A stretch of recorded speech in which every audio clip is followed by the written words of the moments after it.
This is the heart-wrenching story of Pakistan International Airlines 8303. 4 years ago today, i.e. on the 22 May 2020, a crew of Pakistan International Airlines was getting ready a short flight from Lahore to Karachi, Pakistan, and the world. Due to the spread of coronavirus across the world, there was a ban on travel globally, due to which only local Pakistani people were on board this plane. This flight was one of the only flights which was being operated even during the pandemic. Moreover, this flight was operating during the holy month of Ramadan, which means that most of the crew members were fasting, and this fasting would later become one of the main reasons behind this accident. For those of you who follow this Muslim tradition, for those who are unfamiliar with it, let me tell them that during Roza, Sehri is eaten in the morning before sunrise and nothing is eaten throughout the day, and the fast is broken by eating dates directly after sunset. We have very little information about this, how both pilots spent their day before this flight, but during the last 30 days, both pilots had flown much less than usual. 3 days before this flight, the captains were on rest. Both pilots were in Lahore to plan the flight. The weather in the room seemed absolutely fine.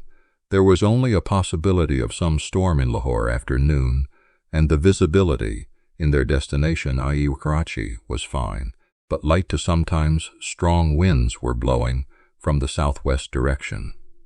In short, it was a good day to fly. The pilots checked the no time as well as flight plans, and then headed to the plane with their 6 cabin crew members. The flight was scheduled for around 2 p.m. local time. The captain of this flight was Sajid Gal, who had been working for Pakistan International Airlines for the last 24 years. He had a total of 17,250 hours of experience, out of which he had spent 14,800 hours on the Airbus A320. He was recently appointed as the standard inspector of Airbus A320, which means they used to check whether other pilots are following the right standards while operating the aircraft. But it is interesting to think that the captain joined Pakistan International Airlines in the first place. How did he succeed? Because neither this pilot had the right mental state nor the right nature. He was a bossy type of man. When the captain applied in 1996, he had to undergo a psychological evaluation, as all pilots are required to do. But he failed in this assessment because he was overbearing and his intelligence was below average. Besides, he had very little respect for the first officer. The captain did not even have technical knowledge, but so many shortcomings. Despite this, this man is made the captain. Perhaps that is why some people call this airline not Pakistan International Airlines, but in advance. The first officer of this flight was 33-year-old Usman Ayam, who had much less experience than the captain. Joined Pakistan International Airlines about 10 years ago, and during those 10 years he flew just under 2,300 hours, out of which about 1,500 hours he spent on the Airbus A320. We don't know much about the first officer, but it is known that he too had received some negative reactions during his initial training, due to which he was stopped for some time from being promoted from an officer to first officer, but after 2015, his training history remained quite clean, due to which he is promoted from second officer to first officer. The first officer will act as the pilot flying for this flight and the captain as the pilot monitoring. The aircraft he was going to fly was a 16-year-old Airbus A320 with 2 CFM. The aircraft was equipped with 56 high-bypass turbofan engines. Before this flight, the aircraft had flown very little due to coronavirus. This aircraft was in good condition. The cabin crew completed its safety check, and 91 passengers and 8 crew are on board this aircraft. All the passengers of this flight were Pakistani citizens who were probably looking to reunite with their families, where they could not go last month due to corona. Allama Iqbal, present on board Pakistan International Airlines Flight 8303, Lahore at 1:05:30. The flight takes off from the international airport to Jinnah International Airport in Karachi. This flight was to last for a total of 1 hour 45 minutes, in which it had to travel a distance of 21 kilometers. Shortly after takeoff, one of the cabin crew called the pilots and asked if they wanted a light snack, but both the pilots politely refused as they were still fasting. Gradually, the aircraft reached flight level 340 or 34,000 feet, where they were asked to cruise for about 45 minutes. According to the voice transcript, the pilots, while discussing the pandemic, how coronavirus is affecting people's lives, 1.2, and at 24 seconds, the flight was handed over to the Karachi area controller, who welcomed them on the frequency and then took them to Nawab Shah 2A in Karachi, cleared for arrival. The controller also told them that they could expect an IALS approach to runway 25 left. Since the first officer was acting as the pilot flying, it was his duty to prepare the approach briefing. Despite the aircraft landing continuously, they were not preparing for landing. Instead, the pilots were talking about some other non-operational things. Usually, landing preparations start 100 nautical miles or even 185 kilometers before landing. Pilots do this because they actually have a lot of things to do before landing. Just before landing, the flying pilot usually hands over control to pilot monitoring, which means that during this period, the pilot is monitoring. The radio and control will take care of both, and at this time the pilot flying will check all radios, the flight management computer and Minimus, and once all this is done, the pilot flying will brief the pilot monitoring about any potential threats and how to deal with them, after which the approach procedure will be called a missed approach landing. Distance and taxi routing are calculated if the pilots are very familiar with the airport, or if they are arriving at the same airport for the second time that day. The time to calculate these things can be reduced, but this process cannot be done at any time. Can't be completely removed, but the pilots kept talking about non-operational things without any intention of completing the approach briefing, which they shouldn't have been doing. At 2:05 local time, the first officer signaled, contacted the controller for descent. Then the Karachi controller responded to the request and initially gave them clearance to descend to flight level 10. After receiving altitude clearance, the takeoff pilot should set the new altitude in the FSU and then the pilot monitoring should verify whether the value entered is what he heard, and if was, then he should respond that flight level 00 was checked. Doing so will avoid making a mistake. The chances are very less. This is a very important process, but no call-out was made by any pilot. By this Sabin point, the plane should have descended to a height of 3,000 feet, but even after reaching this point, the pilot's aircraft did not land. Controllers ask pilots to contact approach control. Despite repeated attempts, they are unable to contact pilots. Controllers now attempt to contact aircraft on guard frequency. For your information, let us tell you that the guard frequency is a special radio frequency which is allotted for any emergency.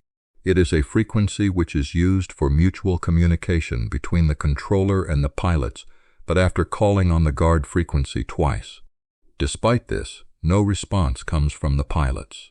Finally, after several attempts, a response comes from the pilots, and once again the connection with Flight 8303 was reestablished.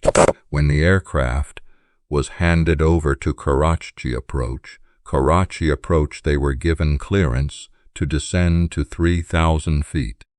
At this time, the aircraft was present near Macleay Waypoint. Even after reaching Macleay Waypoint, The aircraft was present at a height of 9,000 feet, whereas it should have been at a height of 3,000 feet at this time. "Controller," asked the pilots, if they are really ready for landing. Then the pilots replied that yes, we are ready for landing. During normal landing, the plane should be at an angle of 3 degrees, but at this time, the plane was at 6 degrees. The pilots applied speed brakes, which increased the drag. Karachi Tower was watching all this. Karachi Tower called Karachi Approach on the hotline and informed them that Flight 8303 was trying to land at a very high altitude, on which approach control. They were asked to make a 360-degree turn to reduce the altitude, but the pilots did not do so. The pilots were neither following any rules nor following the instructions given by ATC. The speed brakes were also deployed. The aircraft was flying at a high altitude. But when they were just 18 kilometers from the airport, the plane should have been at around 3,000 feet. But the plane was still flying at around 7,000 feet at this point. Karachi Approach said worriedly, "Sir, if you want to orbit, available here are Kuful-e Inshallah." The pilots refused to make a 360-degree turn to reduce altitude. They were now only 6.5 nautical miles, or about 12 kilometers from the runway, but the aircraft was still flying at 3,700 feet. First, the officer pushed the nose of the aircraft downwards very rapidly, which caused the pilot mode to be disconnected, and the master warning and CRC warnings to sound in the cockpit as the aircraft was descending very rapidly, and immediately thereafter the GPDW, or ground. The proximity warning system activates. The aircraft was now descending at 7,400 feet per minute. A few seconds later, stink, rate, and pull-up warnings began to sound in the cockpit. The first officer used the side stick to bring the aircraft up, pulled back, but the plane was still descending at a speed of 5,030 feet per minute, which is much more than normal. While all this was happening, the landing gear accidentally retracted, causing the wheels to slide inward. At 2:32, Karachi Approach Control cleared Flight 8303 for landing on runway 25 left. The aircraft was still going down very fast. The first officer was now a little worried, and he asked the captain whether we should make a 360-degree turn to lose altitude or not, but the captain flatly refused to do so. They were now just 4 kilometers from the runway, and the aircraft was still at 1,000 degrees Celsius. After a few seconds, a message popped up on ECAM here. ECAM means Electronic Centralized Aircraft Monitor. ECAM is a central hub where you can see all kinds of things about your airplane. If you need to troubleshoot a problem, then you should go to the ECAM. The ECAM starts displaying a warning that the landing gear is not down. Usually when this happens, you also get a verbal warning, but due to the overspeed warning, the landing gear warning is displayed. Now it was full of warning sounds, so the captain asks the first officer to cancel the warning sounds. After a few seconds, low and pull-up warnings also start sounding in the cockpit, but despite all these warnings, the plane continues to descend. Now the pilots had to reduce the speed of the aircraft from 225 knots to 152 knots. Even though the engine was pulled back to stop, it was too late. The aircraft reached 370 kilometers per hour. At this speed, it started rubbing on the runway without wheels. The pilots tried to remove the verser to stop the plane, but it had no effect because the plane had landed without wheels. You can clearly see in this footage that the plane, how badly it is dragging along the runway. The first officer said in panic, "Take off, sir. Take off throttle, push to max." Engine number 2 is dragging along the runway quite badly. At 2:15 p.m. the plane once again takes off music lock com. UN and com. As the plane begins to climb, the 2 low gear warnings start sounding again, letting them know that they had not lowered the gear. The controller immediately imposed a full emergency at the airport. Oil was flowing continuously from engine 1, due to which engine number 1 also stopped working at 2 p.m.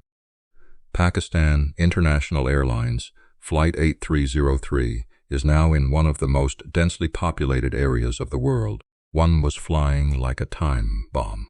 After a few seconds, the plane started tilting towards the left. The plane was now going downwards very fast. The captain was searching for the runway so that the plane landed as soon as possible. Stall warning had been activated in the cockpit. The first officer asks the captain to increase the speed of the aircraft, to which the captain replies, "How do I increase the speed?" They think of landing at the airbase, but they do not see the airbase. The captain asks the first officer to ask the cabin crew to sit down. Immediately after saying this, the captain starts shouting, "Flight 83-3 at 2:04 p.m. The plane crashed in the densely populated model colony of Karachi, just 3 kilometers from the Jinnah International Airport, resulting in a total of 100 people inside the plane. All but 2 of the 999 people on board were killed in the accident, and 1 person on the ground was also fatally injured. Emergency services were immediately dispatched to the scene, but the narrow streets and huge crowds of people made it difficult to help. The cause of the accident was clearly found to be non-adherence to standard operating procedures and disregard of air traffic controllers' instructions by both the pilots. It was also found that the air traffic controller was not instructed by the pilot. The crew should have immediately advised about gear-up landing, as this could have helped the pilots understand the seriousness of the issue. Also, another possible reason was that the pilots were fasting, due to which they did not perform their work consistently. A number of recommendations were made after this accident, one of which was that it is extremely important to follow the rules, procedures, and crew resource management for the safety of passengers and crew. In addition, airline companies should conduct regular training with their pilots. There is a need to investigate so that they can help them face the challenges and fly safely. Overall, this incident proves that strict adherence to rules, procedures, and crew resource management in air safety is extremely important so that such accidents do not occur, and to ensure the safety of passengers and crew. If you liked this video,